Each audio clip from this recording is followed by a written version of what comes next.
The sun over the Alhambra Mountains was a merciless, glaring white, bleaching the color from the world and leaving only harsh shadows and scorched rock.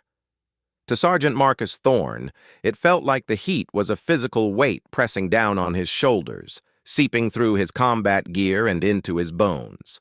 His squad, the Ghosts of Bravo Company, had been huddled behind this rock formation for what felt like an eternity, the air thick with grit and the metallic tang of fear.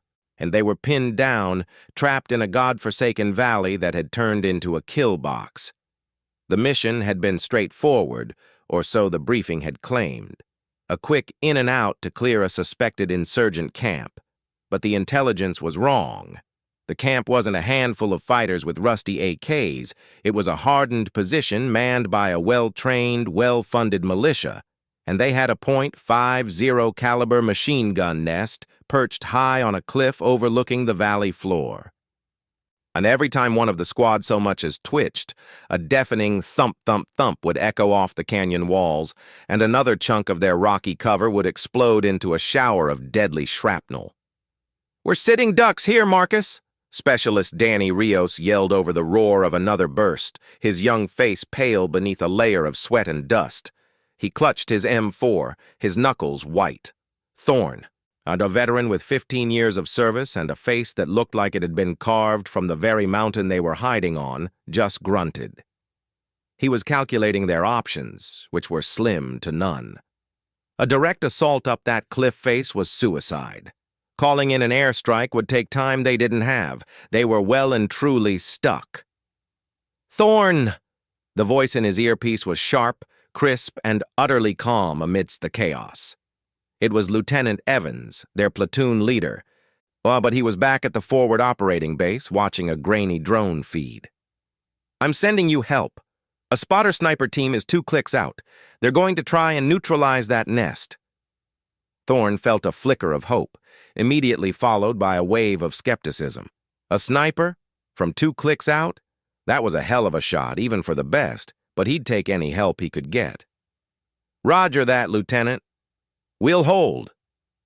Minutes later, the tension was broken, not by the sound of gunfire, but by the soft scuff of boots on rock. Thorne turned to see 2 figures sliding into their position. One was a large, broad-shouldered man, a staff sergeant with the calm, watchful eyes of a seasoned spotter. The other was smaller, much smaller. The figure was slender, the combat gear looking a size too big, the helmet shadowing a face that was fine-boned and, dare he say it, almost delicate. When she pushed her goggles up, Thorne saw a pair of sharp and intelligent green eyes that seemed to take in everything at once. The terrain, the squad's positions, the angle of the sun, the fear on their faces. Specialist Rios, his nerves already frayed, let out a short, incredulous laugh. "What the hell? They sent us a girl?" The words hung in the air, thick and ugly. A few of the other men shifted uncomfortably, but Rios wasn't done. The stress was getting to him, making him reckless and mean. He looked the young woman up and down, had a sneer twisting his lips. "Only a young lady? What are you gonna do, sweetheart? Ask them nicely to stop shooting?" The woman didn't flinch. She didn't even look at him. Her focus was entirely on the cliff face, her eyes narrowing as she calculated distances and wind speeds. She just calmly, quietly, began to unpack her weapon from its case. The large spotter, whose name tape read Kozlowski, gave Rios a look that could have frozen the desert sand. But Rios wasn't done. Emboldened by her silence, he pressed on. "Hey, I'm talking to you. This isn't a recruiting poster. This is real. People are dying. You should be back on the base making coffee." Another man, Private First Class Miller, snickered, a nervous, high-pitched sound. Thorne opened his mouth to shut Rios up, but the words died in his throat as the woman finished assembling her rifle.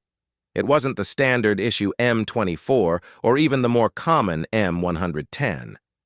This was a beast of a weapon, the heavy-barreled Macmillan TAC-50, a rifle designed to punch through engine blocks at a mile. She settled it onto its bipod, the dull metal gleaming dully in the harsh light. Kozlowski immediately moved beside her, pulling out a sophisticated rangefinder and a Kestrel weather meter, already feeding her data in a low, steady murmur. Winds gusting, left to right, 5 to 7. Distance to target, 1,980 meters. Angles steep.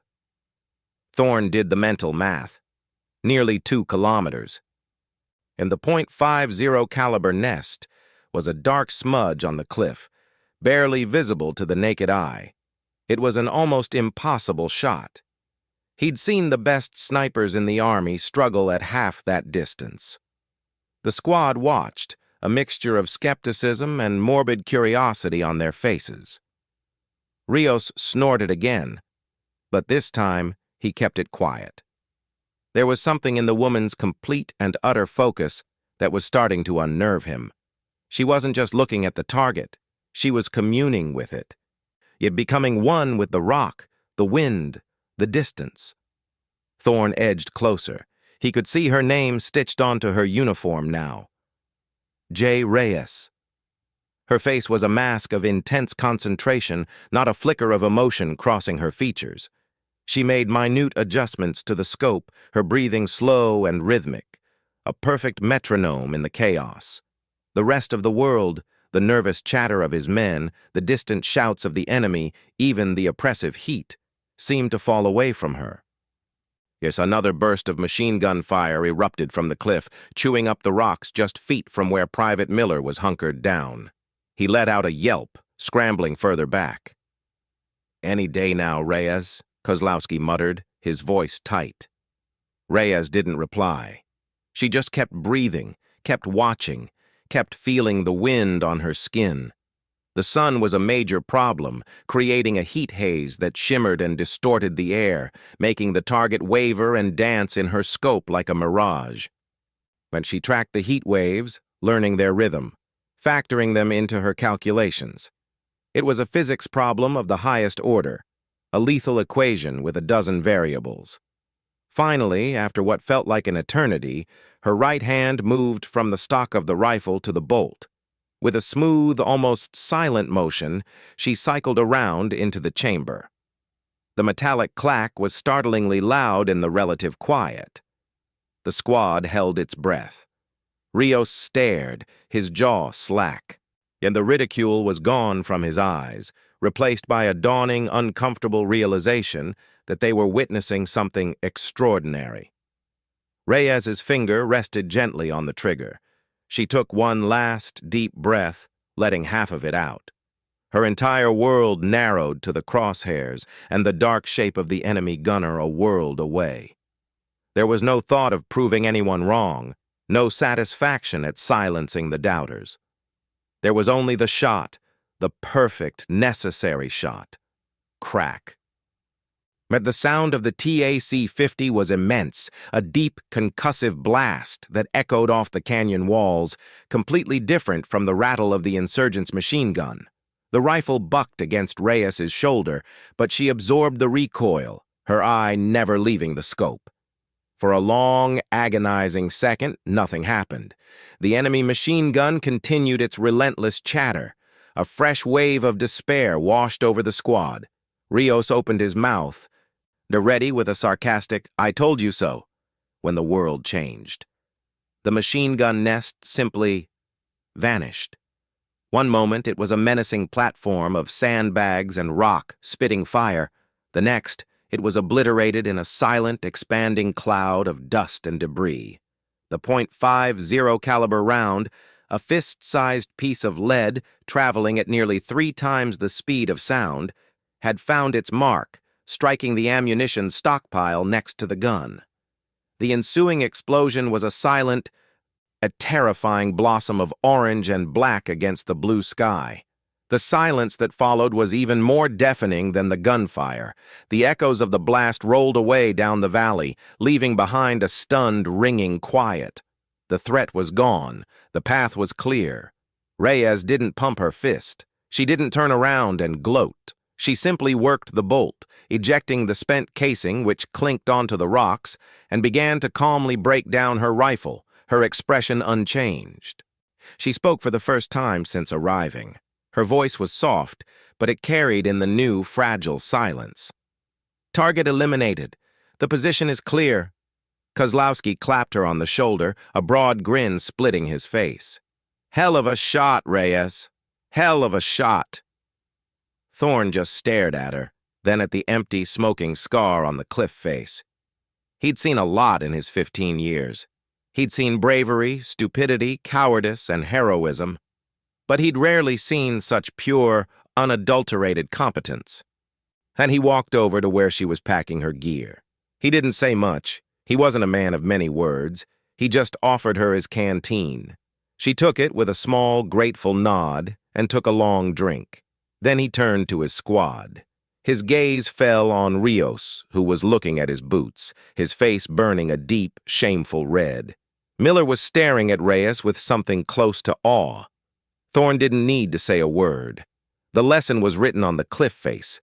They're etched in smoke and the silence where death used to be. Judgment based on appearance was a luxury for parades and training grounds. Here, in the real world, you were judged by one thing alone: what you could do.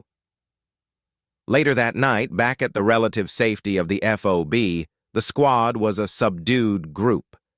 The adrenaline had faded, leaving behind a bone-deep weariness and the heavy weight of their earlier actions. Rios sat on his cot, unable to shake the image of Reyes's calm, focused face. He kept hearing his own stupid, arrogant words echo in his head. "Only a young lady?" Finally, he got up. He found her in the mess tent, sitting alone with a cup of coffee and a worn paperback novel. She looked up as his shadow fell over her.